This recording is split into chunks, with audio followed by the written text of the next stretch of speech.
The Americans. Chapter 21. The Roaring Life of the 1920s. Section 2. The 20s Woman. When Zelda Sayre broke off her engagement with would-be writer F. Scott Fitzgerald in 1925, she told him that he would have to become successful on his own. Later, she wrote about how a woman can achieve greatness. A personal voice, Zelda Sayre Fitzgerald.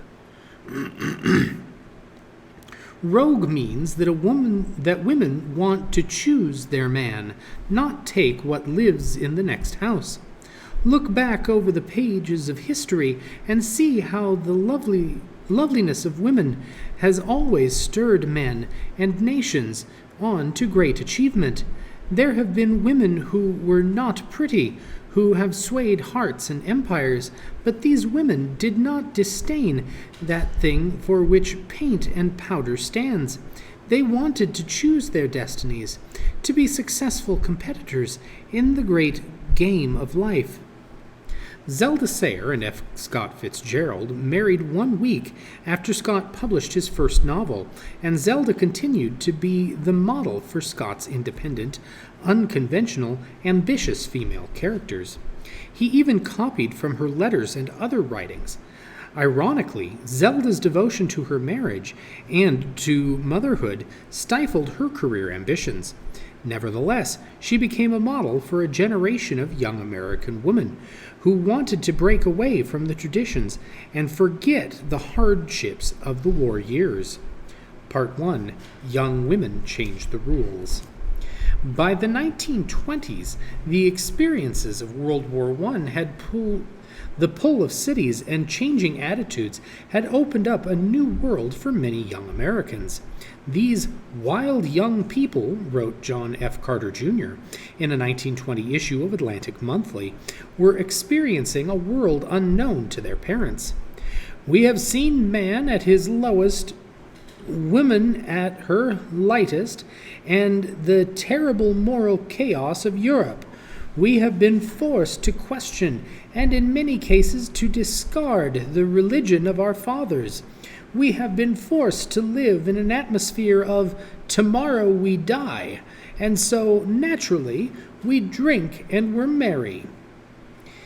In the rebellious, pleasure-loving atmosphere of the 20s, many women began to assert their independence, reject the values of the 19th century, and demand the same freedoms as man.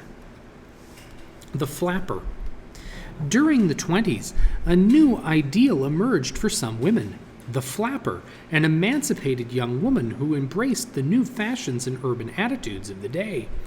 Close-fitting felt hats, bright waistless dresses an inch above the knees, skin-toned silk stockings, sleek pumps, and strings of beads replaced the dark and prim ankle-length dresses, whalebone corsets, and petticoats of Victorian days. Young women clipped their long hair into boyish bobs and dyed it jet black. Many young women became more assertive. In their bid for equal status with men, some began smoking cigarettes, drinking in public, and talking openly about sex. Actions that would have ruined their reputations not many years before. They danced the foxtrot, camel walk, tango, Charleston, and shimmy with abandon. Attitudes toward marriage changed as well. Many middle-class men and women began to view marriage as more of an equal partnership, although both agreed that housework and child-rearing remained a woman's job. The double standard.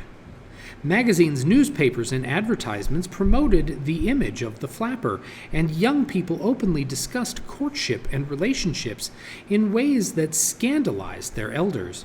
Although many young women donned the new outfits and flaunted tradition, the flapper was more an image of rebellious youth than a widespread reality. It did not reflect the attitudes and values of many young people. During the 1920s, morals loosened only so far. Traditionalists in churches and schools protested the new casual dances and women's acceptance of smoking and drinking. In the years before World War I, when men courted women, they pursued only women they intended to marry. In the 1920s, however, casual dating became increasingly accepted.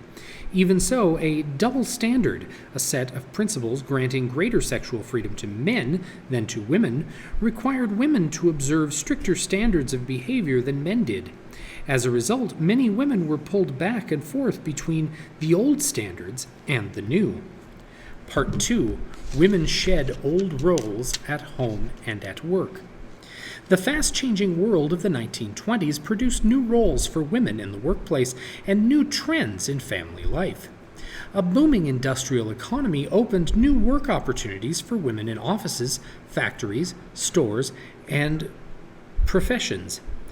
The same economy churned out time-saving appliances and products that reshaped the roles of housewives and mothers. New work opportunities.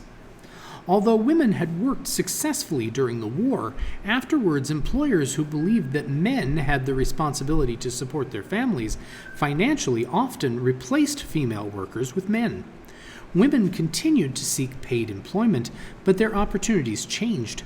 Many female college graduates turned to women's professions and became teachers, nurses, and librarians.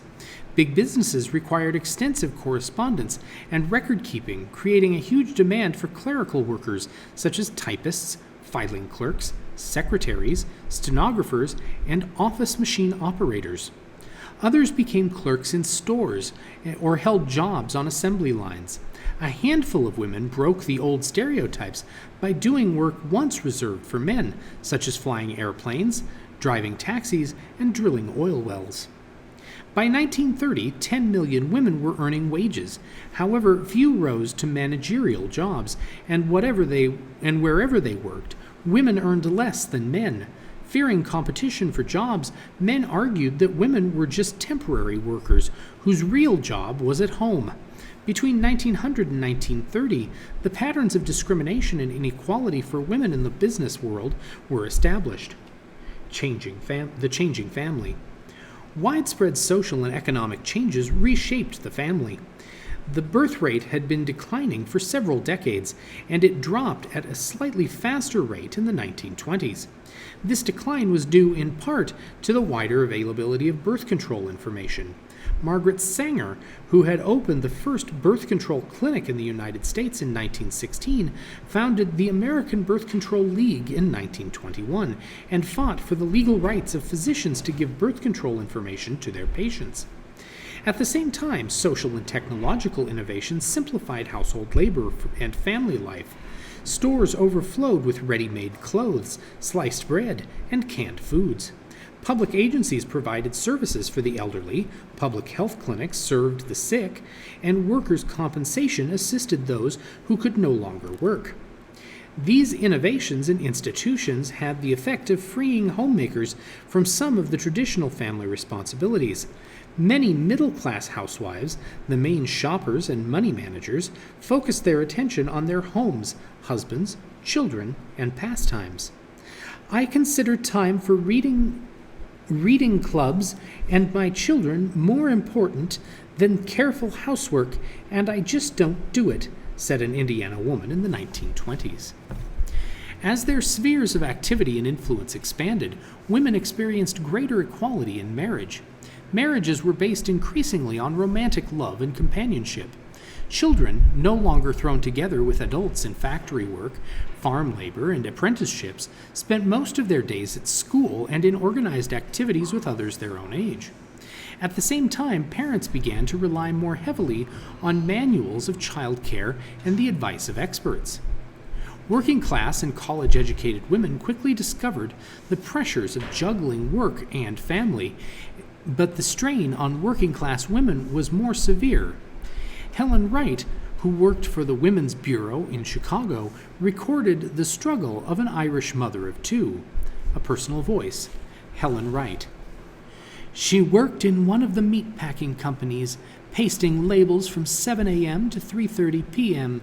She had entered the eldest child at school, but sent her to the nursery for lunch and after school. The youngest was in the nursery all day. She kept her house immaculately clean and in perfect order, but to do so worked until 11 o'clock every night. in the week, and on Saturday night she worked until 5 o'clock in the morning. She described her schedule as follows. On Tuesday, Wednesday, Thursday, and Friday she cleaned one room each night. Saturday afternoon she finished the cleaning and put the house in order. Saturday night she washed. Sunday she baked. Monday night she ironed.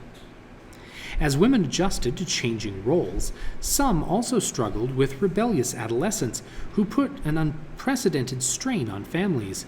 Teens in the 1920s studied and socialized with other teens and spent less time with their families. As peer pressure intensified, some adolescents resisted parental control, much as the flappers resisted societal control. This theme of adolescent rebelliousness can be seen in much of the popular culture of the 1920s. Education and entertainment reflected the conflict between traditional attitudes and modern ways of thinking.